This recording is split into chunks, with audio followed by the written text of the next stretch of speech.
Welcome to the Realtor Who Wines podcast. I'm Rashelle Newmyer, your hostess with the mostest, a student of life, a connector, a passionate wine enthusiast, and your local favorite guide. Join me as we explore the vibrant Pacific Northwest, savor the finest wines, and champion the spirit of entrepreneurship. Each episode, I'll sit down with inspiring guests, supporting business ownership, and uncovering the stories that make this community unique. So grab a glass of wine, settle in, and let's embark on a journey of discovery and connection together. Cheers! Hi, everyone. Welcome back to the Realtor Who Wines. I'm Rashelle Newmyer, your local realtor who loves to wine. Although today we're drinking iced coffee because we are in a shop with lots of machinery, saws, and things. So, safety first. But Ken, thank you so much for having me. Cheers to you. Cheers to you. Thank you. So, Ken, do you mind introducing yourself and telling everybody a little bit about what you do here? Okay. So I'm Ken Trox with Ken Trox Designs, or Trox Designs is what it is. I'm a graphic designer, an industrial designer. I make things as well as design things. And yeah, that's kind of the all over the board with drawing. Talk a little bit about your background, like before you got to like where we are today, like the graphic designs and things you used to do in your previous life before you got the wood shop. A long, long time ago. In a land far away. Far away, in a little town called California. Well, Pawtucket, Rhode Island. I did a lot of graphic design, and Hasbro was like one of the companies I worked for. So I was playing with toys and doing graphic design for packaging. I did work for the Holmes Group and Honeywell, doing fans, packaging, sort of things like that, marketing materials. So there's like 20, 30 years worth of graphic design. And then on top of that, illustrations and lots of drawing. Yeah. And then when you came to Oregon, before you came to Oregon, did you do woodworking before you moved out here? Or is woodworking something that kind of came about as you got here? Well, the woodworking kind of came around when my father would go to work, and I was 7 years old. I would play with a table saw, unsupervised. We're lucky you're here. Yeah. I did a lot of tinkering with tools and woods and stuff, just building things as a kid. And then I was really into drawing and painting and that sort of thing. But as I started doing the packages for the toys and things like that, I was just like, I really freaking love doing this stuff. But I'm like, I'd like to actually make the things. So that's in the package too. Yeah. And so I was also doing web design at that point in time. And my problem for that whole spectrum was essentially is you turn the device off and it goes away versus, this is tangible and that sort of component of being able to touch things. Yeah. And you can tell by his accent. He's not from Oregon. So talk a little bit about like how long you've been in Oregon and. So from Massachusetts, that is. And lived there most of my life. And now I'm out here for about 12 years now. My brother told me to lose that accent as soon as I got here. Have not been able to do that. I don't think you should. I think it helps you stand out. And it definitely shows your personality. Yeah, because it comes an attitude with that, too. Yeah. So, suck it. Oh, my God. Yeah, you're him and his significant other. Well, and I don't think you guys coined this term by any means, but masshole. Yes, we do. Which always cracks me up. New Hampshire and Maine really love to call us tourists coming from Massachusetts. That's their affectionate name for us, is massholes coming up to do the tourism, much in the same way that Oregonians do the Californian thing. I'm not sure what they have for a name, but a cow hole, I guess. I don't know. Well, I've never heard us call them anything but Californians. Well, just go home. Go back. So talk about what led you to where we are today. I know originally you started with a smaller shop at home, and then obviously you grew to this much bigger space. Yeah, so I went to school out here for industrial design. I got my degree in 2015, and I was doing an agency with a couple of friends, and we had an agency thing going. And I just couldn't deal with the whole agency component, and I really wanted to get into this side of the business of making things versus designing stuff. Yeah. And so I got my first laser cutter. It was a little Glowforge, and it started in this little thing, and I was doing little night markets and Christmas markets and things like that, and still doing the graphic design as my day job. And then COVID hit, and Etsy blew up. I had my stuff on Etsy, but after COVID hit, then, this just blew up. Yeah. And then I started selling like here in the U.S. And the beautiful part about Etsy is essentially you can sell to the entire world. Mm-hmm. So I've sold my lights to Australia, Japan, all around Europe, Canada, and here. So it was just like, wow. So it just blew up and started off in my little garage, and then a tent in the driveway, and another tent in the driveway, and then a third tent in the driveway. It started looking like a homeless camp. So it was that point. I was just like, I need to find a space. Yeah. So, And talk about the evolution of your products. Like, what was one of like the first products that you started making? So it was with a little Glowforge I had. I couldn't get very big products. So essentially it was like little night lights, little candlelight type of things. Mm-hmm. And then the cribbage boards actually started with that. It was like, okay, this was as big as the thing could make it. So I just started stacking them up and creating this stuff. And it's kind of fun in that respect because it's an evolution of process. Mm-hmm. It's just like how these boards have evolved since day one till now is kind of incredible. And then the amount of engineering that goes into this stuff. Oh, for sure. From mail to get the weight down and that component, and then also setting into the premium components, making and deciding like which wood to use and all of that stuff. Yeah, and then people's designs on top of that. So I do custom designs with that whole thing, and then people sit there and say, "Oh, that's awesome, but can you make me this?" And challenge accepted. That's where it goes. Well, and that's where like your design background comes into play too, because you really can vision it, and like you are creating a whole design for people. So like for example, like this Oregon design, where it's like people camping in the little van and things like that, and then people can also have it personalized on the back, like a little message to a loved one and things like that. I've seen you make some really cool ones too that were like for a veteran, and it was like the ship he served on and things like that, like a family member had ordered, which is so cool. Yeah, there was like one. There was a woman, she was buying it for her sister, but her sister was like huge into mermaids, and her husband served on, I forget what ship it was, but his favorite port was Lisbon over in Portugal. And so I basically designed this thing where it was like a mermaid floating up right underneath the ship that he was at off the Rock of Gibraltar. So cool. People have like sent you pictures of their pets, and you've done like their pets on there and sports teams, and sometimes there's even been like a collaboration of like random stuff too, like I like Yoda, but can you put him in a San Fran shirt or something, like random stuff. Yes. Random is what I like. Customization it's all about customization. Like micro manufacturing in a sense, but it's all about custom. I mean, you can go to the store and just get something straight off the shelf, but this is where that component comes into play. Mm-hmm. And my design capability is like, okay, like we could totally do this. I can conceptualize it and then send them proofs to let them kind of collaborate with that. It's like, okay, this is great, or no, can we change this, do that, and or some people can't visualize, so essentially, like when I send them that, like, oh, like holy cow, and then can awesome. We do this instead, or add this in addition to that? So and then what size cribbage board? Now you have like multiple sizes. What was the first size you did? Was it like the traditional size, or was it the smaller one?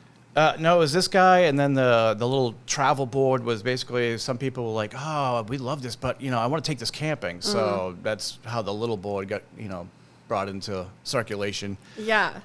And then from cribbage boards, what was did you do lights next, or was it the tissue boxes, or what did you move to next? So it started with the cribbage boards, but then it turned into these lights here, and the first light from this design, which me and my friend Nick had collaborated on, and he's like, oh, let's do this tree of life thing. So I was like, okay, and then I started like playing with it, and we built those for night markets and things like that, and then that evolved into Etsy, and then that really took off. And this light right here is a result of the guy was like, oh, I totally love the light, but can you get rid of the legs, and just like I need to put it in like a little like on a table trophy or something. Thing like that. Yeah. So he needed some height requirements. So I'm like, yeah, sure. Like, I'll customize it. Like, it's all about customization. Whatever you want. He wants to make it.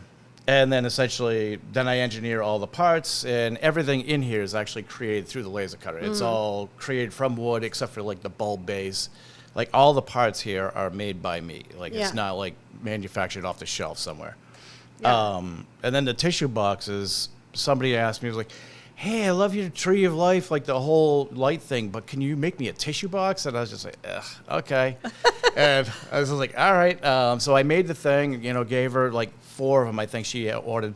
So I put it out there, and nobody bought it for a year. Like it just, I had it up there listed for a year, and then like the next year, suddenly I was like selling 20 a week, and then I was like, what the heck? Like, Yeah, they just like, went viral. This yeah. must have, Etsy must have done something. Yeah, Etsy was like, oh, let's push this. People keep searching tissue boxes. Let's show Ken's. So I like to refer to them with the snot box covers, you know. And but you know, now I'm going to be known for snot box covers. I'm like, okay, You're the snot box guy. yeah. But now I'm actually going to turn those into lights. Like, you know, there's already a component where it's like, oh, this just lends itself to that design. So Definitely. lights is kind of where I'm going to be going in the grand scheme of things, but furniture as well. Yeah, but I was going to say, and I know furniture is on your wish list and horizon, like tables and shelves and all those kinds of things. Chairs, maybe? No, I'm going to stay away from chairs. Yeah? That is just such another realm of. I don't want to get into chairs unless, of course, it comes part of like somebody wants a dining set and that's Right. on a design motif that I'm working with, and I'm like, all right, you know, as a one-off type of thing. But chairs, I'm like, yeah, no, I'll let somebody else handle that role, and I'll stay with the light components or structures from that. Yeah. What has been one thing that like has kind of surprised you over the last few years, like going from like the garage to here, like things along the way? Like I know shipping was one thing that like you mentioned, like trying to figure out how to make products not weigh a certain amount so they can ship for a reasonable price. What are some other things that have popped up along the way that you're like, oh crap, I didn't even think about that? So yeah, well, shipping again. Yeah. Boy, this is funny because like I have a graphic design client. He wants to talk about shipping all day, and I'm just like, no, I will not talk about shipping. But he's talking about the price of shipping, and I'm like, I don't care. It's free shipping. You either throw it in the price or you don't. You know. But and essentially, if you remember Ace Ventura, Pet Detective, like, you know, he kicks the box across the field, and like, you know, he kicks it all the way up to the guy, and the guy shakes the box, and it sounds like it's broken. Probably is. Yeah, for sure. So I've had like these big, beautiful lights, the one like behind you there. I know, it's like my I've size. had multiple of those destroyed, like by UPS, and so I've become a packaging engineer. In addition to being the product maker, I now have to sit there and think about structure for shipping. So that's been kind of a real big component. One of the beautiful things about moving out of the tent here into the building is when I was out there operating the table saw while it was raining out, like the rain would literally be rolling underneath my feet by the plug, and like, Oh my God. I never got electrocuted. Again, we're lucky that you're here. There's always that fear, you know. It's just like, okay. Well, and I'm sure you don't want the water to be around a bunch of the wood either. Yeah, it has definitely been like a added bonus to have climate control, so that way the wood stays a consistent thickness and plane, and you know, doesn't twist and warp and things like that. It's funny because like as we talk about this, I'm like, I didn't want to get stuck with wood. People actually call me a woodworker, and I'm like, please do not insult woodworkers like that. I am a designer first and foremost. I make things. I make beautiful things. You know this. Yes, you do. But I'm pretty modest about it. But I'm like, I am not a woodworker. Like some people. Yeah, I look at some people who make woodworking things, and they're just so like gorgeous. And my buddy actually knows a lot about woodworking, but I myself know about design. I know how to call him up, going, "Hey, how do I deal with this?" Yeah. Have you partnered a lot with? Well, I know this, but will you talk about how you've partnered with other people and like different designers, or like you just said the woodworker, or like people you've reached out to along the way as you've been building your business to help you grow? Yeah, and that's actually one of the things that I miss the most in that respect. Like, since I moved out of Portland, it's just like my friends are now an hour away, so like they don't get to come down here as often. So the interaction with that has just been a little less. Yeah. I think that's probably the hardest part about what I do is essentially I'm by myself. So, you know, I have help from time to time. I get high school kids to help me out. I'm basically helping them establish themselves in like. But I also give them the freedom to explore and learn things and, ask questions and. Yeah, like mentor them. Yep. So I've been doing that, and that's been kind of a cool thing. Well, and you've done you're known around Newberg. So we're in Newberg, Oregon right now, and different businesses know you. You've participated in different community things and stuff. Talk about some of those partnerships and relationships where you've designed a few things for even local businesses. Yeah. So in addition to cribbage boards and lights and things like that, I've done lights for retail shops, ceiling lights, outdoor signage, big signage. Yeah. 8 feet long and 3 feet tall. So it's big things, and then cash wraps and retail counters and things like that, display units. Well, and the city, you were helping work on the stamp for drains, wasn't it? Or what was that? Yeah. It was for the school system, and basically it was creating a rubber stamp for them. So essentially, use the laser cutter again to create this stamp for them to basically make T-shirts for the water department for their project. As the kids get out of school, they have this special project day that they have with the water department. So been working with that. Yeah, I think. Well, and the reason I wanted to bring that up is I think sometimes you are known locally for these products, the cribbage boards and lights and stuff, but just to highlight all the other kind of design projects that you do that people might not see, because you mentioned earlier, a website isn't always tangible. People aren't going to know oh, Ken helped design this website, So talk a little bit about the digital design part of your job. So yeah, as I was saying, I'm a graphic designer. I do the branding components, as well as the marketing materials that go with that. So essentially, I'm on my own business, but I've also been as part of corporate America, top 500 business, Fortune 500, those type of businesses. So I understand all the components that go down with the brand and how to work with your logos and to incorporating that into your stores, your products as a product designer. So I also know the product component of all. Yeah. To elaborate on the design component, essentially it's I have a graphic design. I use Illustrator, Photoshop, and all the things like that, and now Canva included in that respect. No AI. Oh, gosh. Don't get them started. No AI.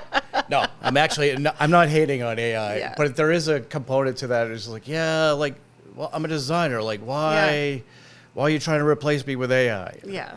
But, it's human. We're about human. Our engagement right now is about human. Yeah, so it's all anyways, about relationships. Back to the digital aspect. Yeah.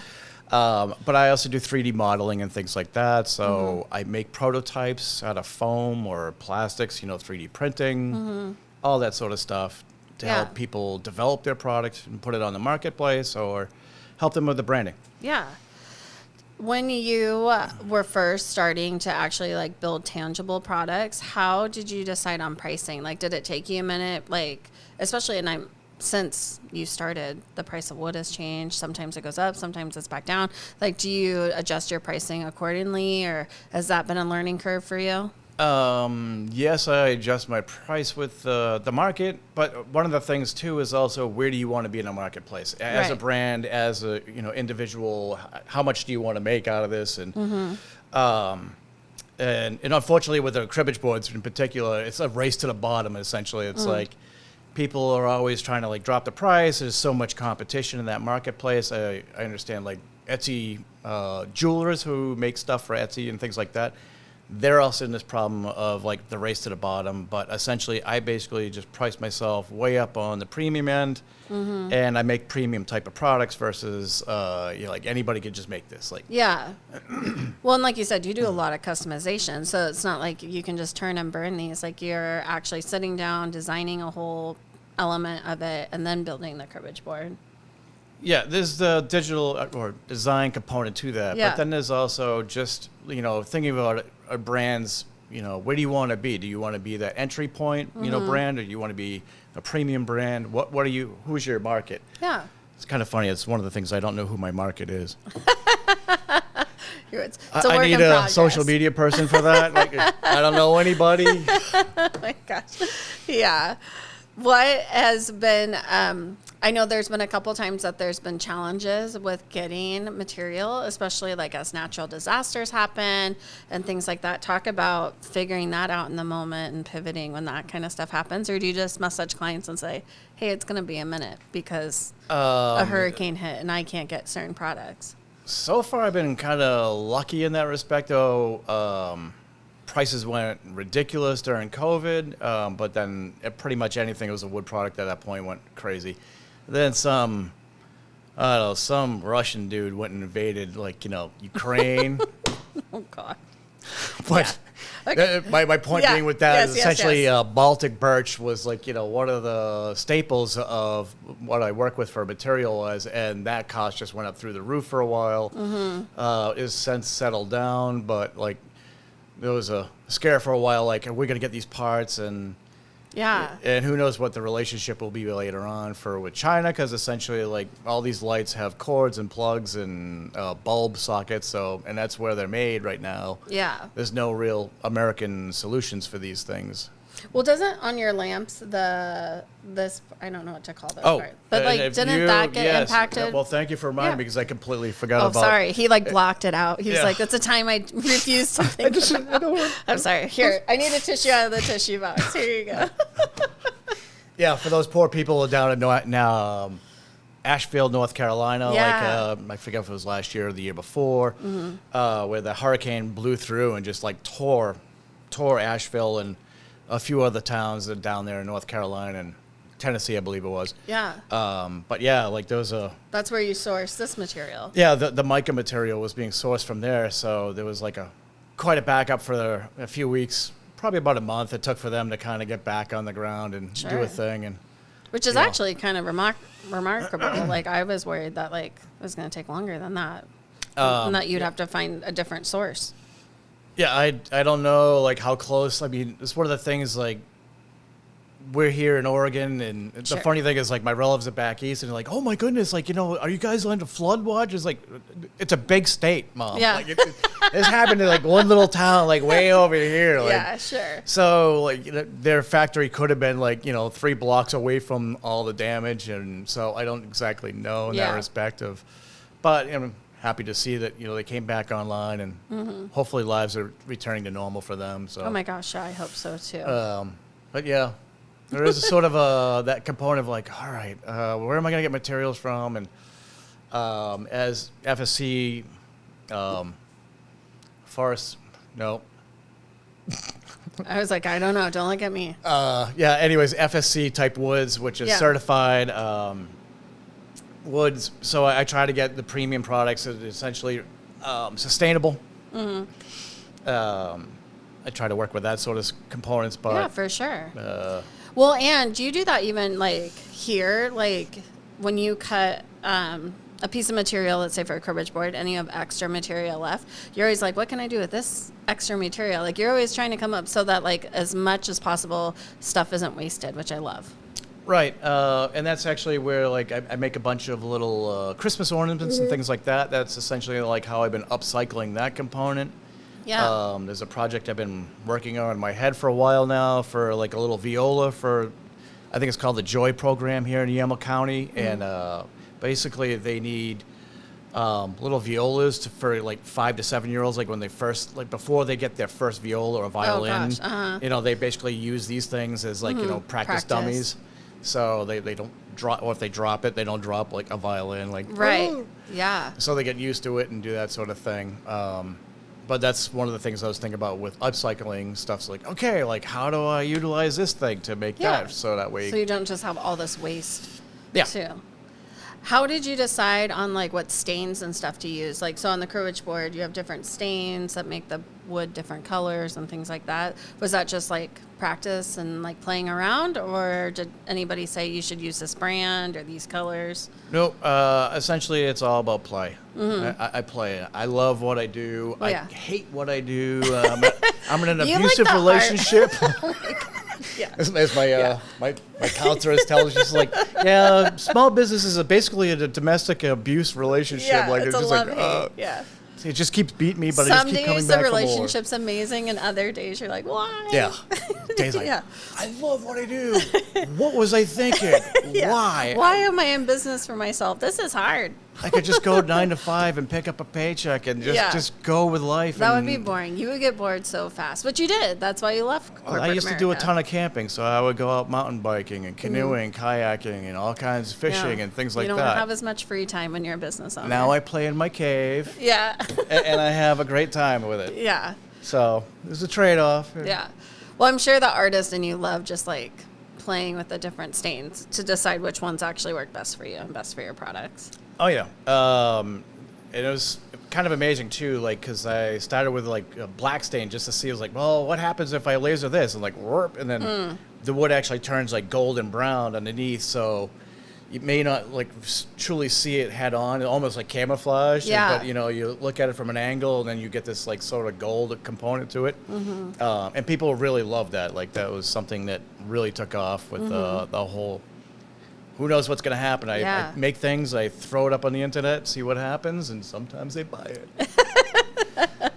Speaking of which, this episode will actually be out in September, which is right before the holiday season. How far in advance should people order custom items to get it in time for the holidays? Well, to make my life easier, show up in September. But, I Today. can make things custom, especially locally, pretty much like 3 weeks before Christmas. You can show up at that last moment. But if you want something truly designed and take the time to care about it, show up. Well, and also to give time for shipping, because sometimes, again, snow and ice and all those things, like if they're not local, like getting it across the country, sometimes it's impacted by the weather. Non-locally, you should definitely be, considering at least 2 weeks before it needs to be at your place. So I would aim for November at the latest. I was going to say, as you were talking about the whole September component, which, excuse me, I'm doing the Art Harvest tour, studio tour in October, which is the first couple weekends in October, where my studio here will be open to the public. Yeah, that's a perfect time to come. You buy a button, you get to come to my studio as well as 40 others between here and McMinnville. Yeah. Which you can come in here and see what I'm doing, and then also like, oh, I love what you're doing here, but can you make me X? And from that, like, bam, you can do that. And you will have like a handful of products that if there's something people are already like, oh, perfect, I wanted a University of Oregon cribbage board, and you already have one made, so they'll just take it that day.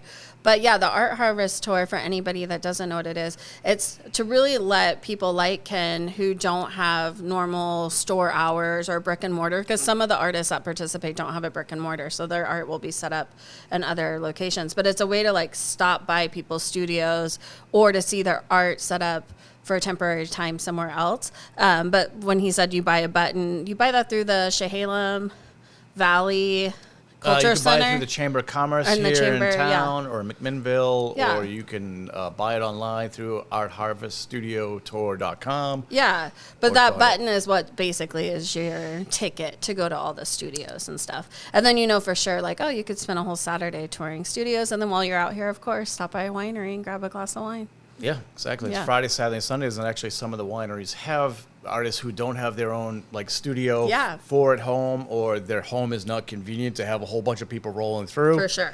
Last year I had about 170 people come through, which is basically Friday, Saturday, and Sundays. It's open for awesome. the public to come through. If you're thinking about something to do, that's a good time to come shop, and shop small for the holidays, and shop local, which is awesome. I have to eat all year round. So, show up at any time. Like, just knock on the door. And that said, it's like, I make these lights and things like that, but I also make, POP marketing materials and stuff like that, little aluminum business cards, coasters, slate things like that. Like all kinds of things that, help small businesses. Magnets. Instead of buying it from China, you could buy it from somebody here locally. Yeah. Name tags. We had talked about doing like the wood name tags and stuff like that too. Or plastics or metal. Yeah. I now have a laser that'll basically engrave on metal, so I'm like, and cut metal, so I'm... Sky's the limit now. Yeah. He can customize whatever you want. You don't have the imagination? I do. I can make the things. He definitely or does, you can sit there and say, hey, can you make me this? And yes. What is, you mentioned that you have high schoolers that come in here and stuff. What is a piece of advice that you would give, like a high schooler or somebody in college that's thinking about doing this type of business? Like, would you recommend that they go to college and take certain classes? Or would you say, hey, you should do a lot more like internship type stuff with hands-on? Like, what kind of advice would you give them? Go to marketing. Way more money. No, but seriously, in that respect, it's just like, definitely like the community college is a great way to get into doing woodworking and laser cutting and all this sort of makerspace type of things. Well, how to use the machines and things like that too. Yes, and basically they have all the machines for you to do. I know actually right around the corner from me, the city is developing a little arts community over there. They're basically going to have a makerspace. So cool, like a co-op space? Yeah. Nice. So they're going to be doing that. But as far as like getting into it, I'm like, the high school kids that I've had work for me, they're already in the program, kind of. They're doing the like thing. in high school, they're doing stuff. Yeah, they're learning how to use things in the shop, and then basically I put them in the play of there's a production component because you're in school, like you're just learning things, but then I'm giving you real world applications to that, and then I help them develop and grow and ask them their curiosities and help them flourish with that, and also tell them don't get a degree. Oh my gosh! Even though you have a degree. I operated for 11 years doing for top companies without a degree, but It's a different time though. Sometimes it's hard now to get into like some of those bigger companies without. And I won't say don't get a degree, but sometimes you don't necessarily need a degree. But to first, be great, it's basically half of life is who you know. So reaching out to people is one of the things I always tell the kids. I'm like, okay, man, it's great that you do this, but reach out, talk to people, because that resource is really where you end up finding. If you're gonna take classes, don't just focus on like the woodworking part or the design part. Like maybe take a class on bookkeeping or marketing, things like that. So when you do own your own business, you can like operate and be a little bit well-rounded or know, hey, bookkeeping, like for me, bookkeeping is not my deal, but I know now how to hire a good bookkeeper because of what I going through that. It's that component of, so essentially it's like I went to school as a designer. I was a designer for so long, but one of the things that, engineers are always like, designers, they just don't know because we design the things, but we don't know how you actually make the thing. And it's one of the things, like, as you get your hands on it and down in it, it's like, I didn't consider this, like all this sort of things like that. So when you expand your horizon, it's like, okay, if I'm a designer, like go make something in a shop, like go physically make something, and you realize so you can see what all gets the made into that. And it also helps you with cost in that respect. Is like, as you said, bookkeeping. It's like, there's the whole finance part of my business. And, from running design departments, it's like, I had to work with budgets and things like that. But now I'm actually like all the budgets. And managing yourself is hard. Managing inventory, like managing resources, managing people. Yeah. And then knowing when to scale, when you can hire, when you shouldn't hire, all those things. So that's always my advice to anybody looking to like be in their own business too, is like, make sure you're learning the stuff that doesn't just interest you, but like would benefit your business. Because it's easy to take the classes you love. And it's actually one of the beautiful parts about being in a small company is essentially like you have to learn all the different things. Like, so as a person coming into the field, it's like, work for a big company because you'll be in a channel in a box. But if you go work for a smaller company, like you're going to be doing a lot of different things and you get a taste of the different things. Because I think it was one of my former employees. He was just like, I was really thinking I would really love this. He's like, I don't love this, but I love this part over here. Yeah, for sure. So they get to learn the different spectrums of what you can be doing in the field. So definitely. So you mentioned that you... Okay, he's changing his tune. I just reminded him all the things you got to know. No. Follow your own course, like, listen but also, to life. And ask for guidance too. Like follow your heart, but like know when to ask for help. You mentioned that you're on Etsy, so that is one way people can find you. You also have a website. People can order directly off the website as well. And then social media. And then maybe at Art Harvest or any other local pop-ups you're going to do before Christmas?